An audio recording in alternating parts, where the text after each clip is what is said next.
Ayun, dumating na rin yung ating in-order na mangga.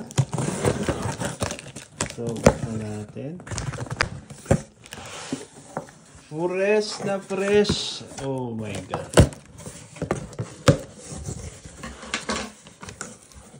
Oh.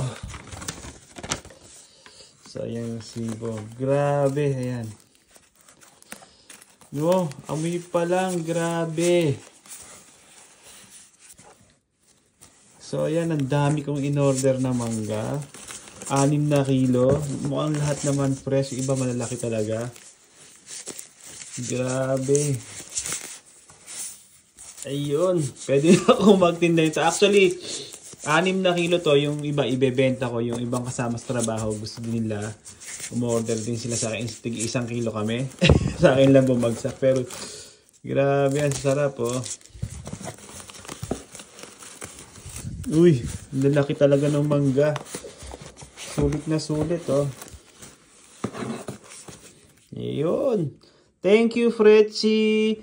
Fretzy Fruit. Marami silang tinda eh. So may mga tinda silang mga buko. May ano, pero ito yung nagustuhan ko yung kanilang mangga. Kasi malutong talaga yung mangga ng Vietnam.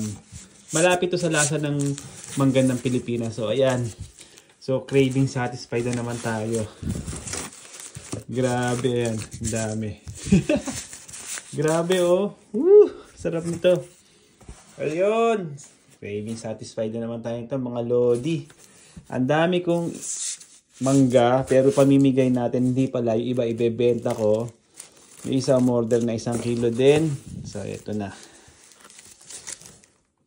Thank you.